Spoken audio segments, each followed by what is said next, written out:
buenas tardes. Vamos a hablar, ¿no? De la elección del obispo en una iglesia sinodal. Antes que hablar de este tema, tenemos que hablar del obispo, porque sin obispo no hay iglesia sinodal, porque el obispo es el principio de unidad en su iglesia. Cuando el concilio afrontó la cuestión del episcopado y también de la colegialidad, repitió la afirmación, ¿no?, que el Papa del Vaticano I, que el Papa es principio y fundamento de unidad de todos los bautizados y de todos los obispos, principio de unidad visible, ¿no?, de la Iglesia universal, y puse el otro principio como recuperación de la visión de la Iglesia antigua, ¿no?, que todos los obispos, cuando se vean singularmente, son el principio visible y el fundamento visible de unidad en su iglesia, en sus iglesias, formadas a imagen de la Iglesia universal, desde donde existe la una y única Iglesia católica. Y así, cuando Christus Dominus explica, ¿no?, cómo una diócesis es verdaderamente una iglesia particular, nos dice que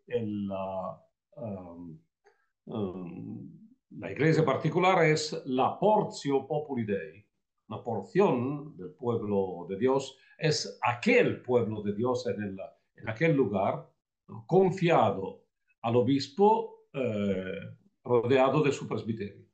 De manera que, ¿no?, bajo el Espíritu Santo, a través del Evangelio de la Eucaristía, sea verdaderamente una iglesia particular en la que está presente y actúa la Iglesia de Cristo, una santa, católica y apostólica.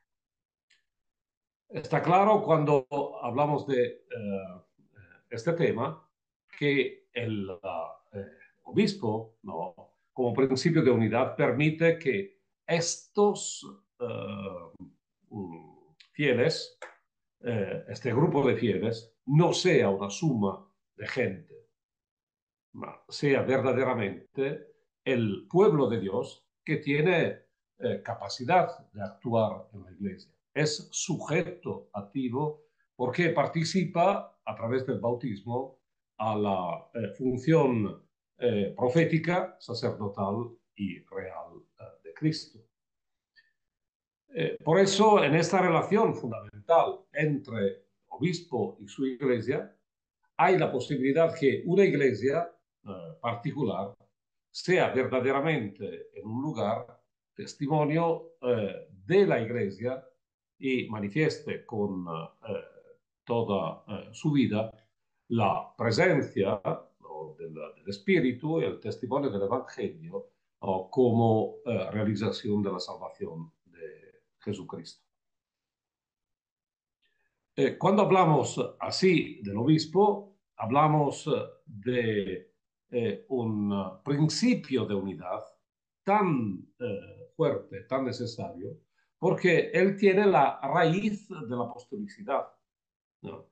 Y así, a través de los obispos decía San Ireneo, es posible, ¿no?, aritroso, ¿no?, en un camino hacia el tiempo de los apóstoles, poner, ¿no?, un enlace, un vínculo, ¿no?, que es garantía de la tradición. Y así todo esto actúa, ¿no?, en la salvación, como decía Christus Dominus, a través el Evangelio y la Eucaristía. Y así encontramos aquí un principio fundamental por la Iglesia de los primeros siglos de los padres, porque había una relación tan estrecha entre obispo y iglesia, de manera que se podía decir como principio, el obispo está en la iglesia está en el obispo. Todo esto se veía en la relación entre iglesia y Eucaristía. Si el centro de la vida de la iglesia es la celebración eucarística, ¿no? Porque allí la doble mesa de la palabra y del cuerpo de la sangre de Cristo, todo esto no, tenía un vínculo fundamental con el obispo. Era el obispo que presidía la Eucaristía, era el obispo que anunciaba el Evangelio y explicaba el Evangelio. Su diácono podía leer el Evangelio, pero la autoridad para explicar el Evangelio en nombre de los apóstoles era el obispo. No. Y tan era fundamental el obispo que él tenía como título obispo de los, no, se decía, los habitantes de la ciudad, de la comunidad donde estaba, de los romanos, de los milanenses, de los, no sé qué, de los que habitan en Caracas, en Bogotá. Por eso, ahora decir, este vínculo entre el pueblo de Dios y su obispo.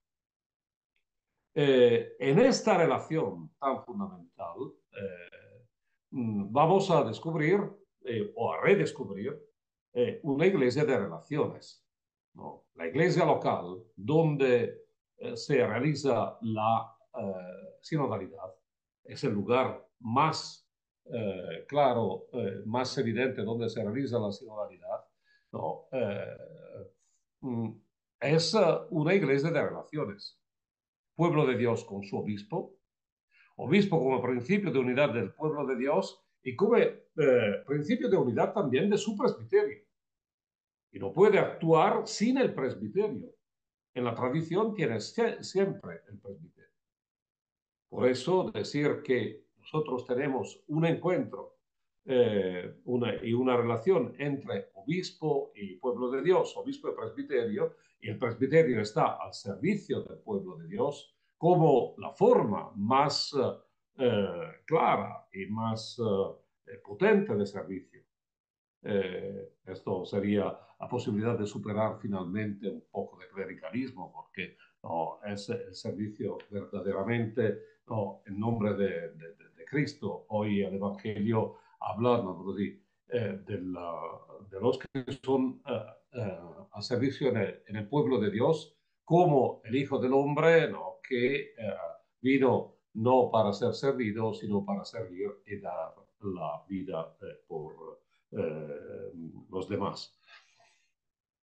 Por eso, no, si vamos a leer no, todas estas relaciones, no se entiende no, cómo sea posible una elección y la presencia de un obispo que no se inserte en estas relaciones, y donde estas relaciones puedan ayudar a escoger el perfil del obispo y también a indicar cuál puede ser el obispo, no, el pastor que guía a una iglesia.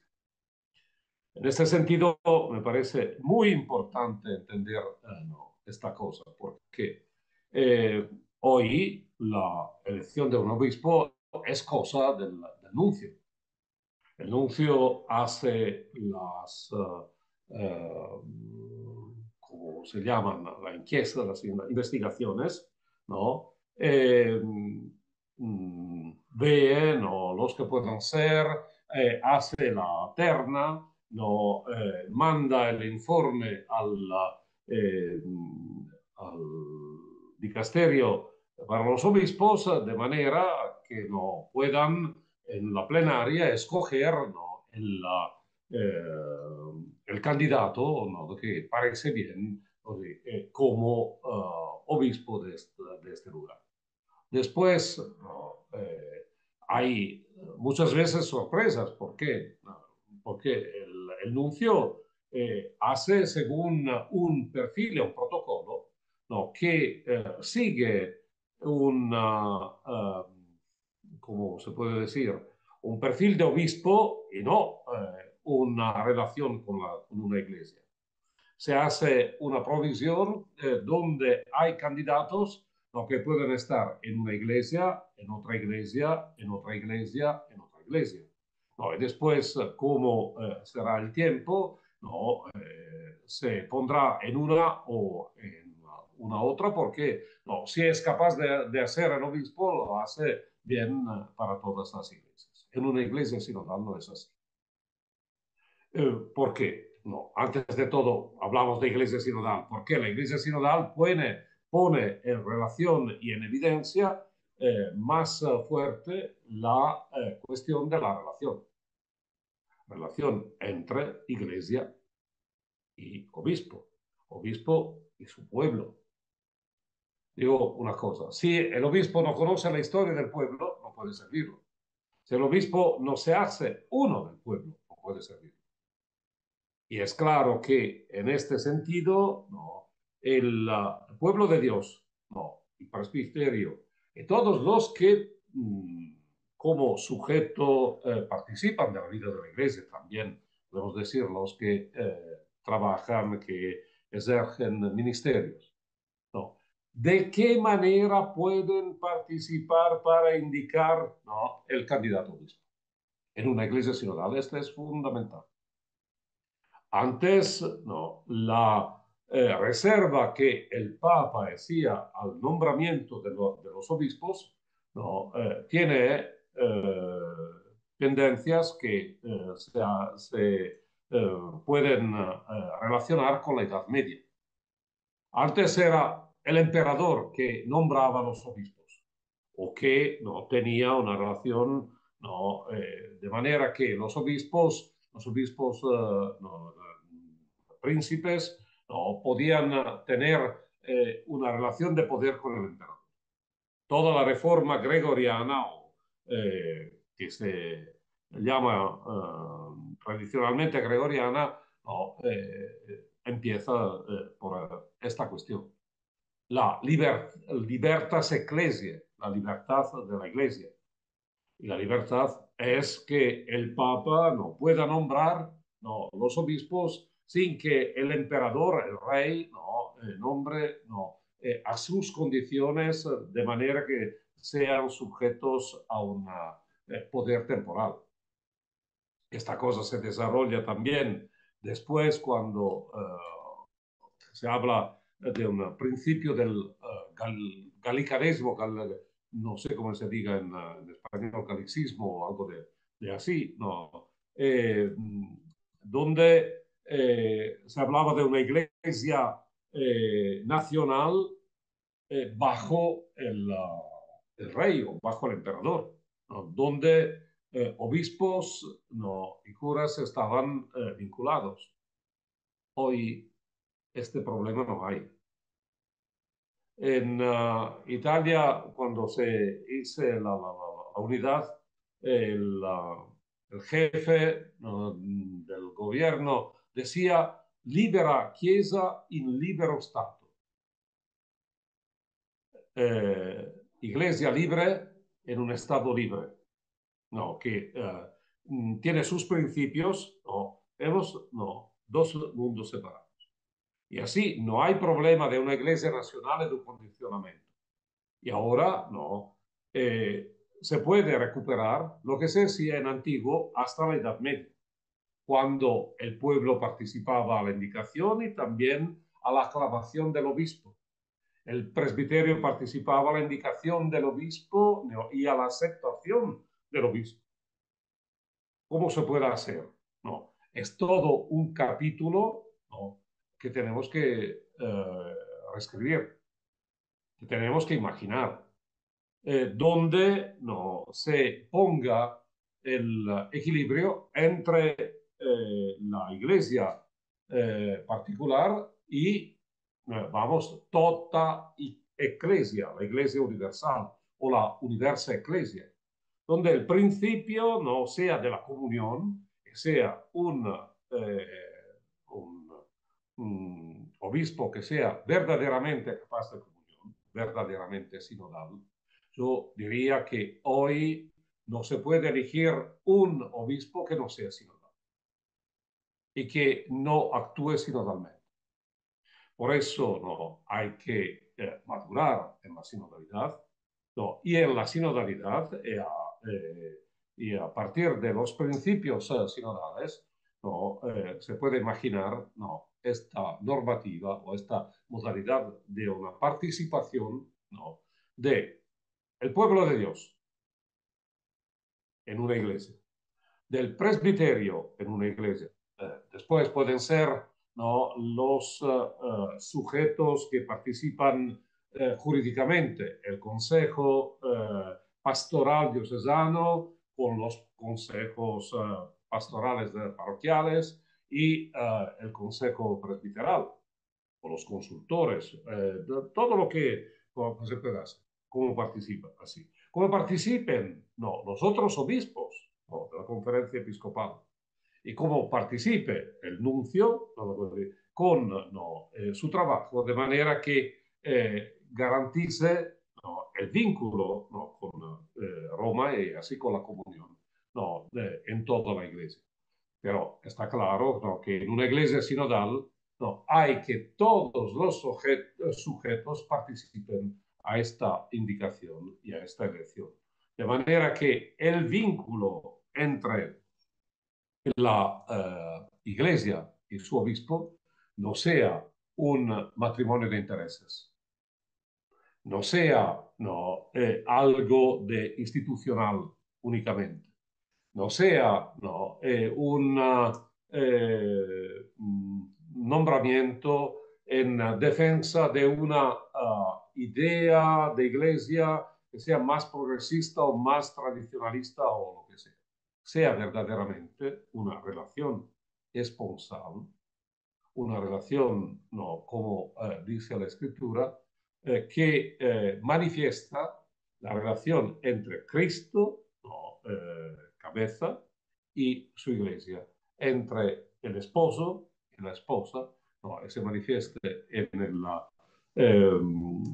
la figura y en el ministerio del obispo esta relación tan estrecha entre pueblo de Dios, iglesia y su pastor y su esposo.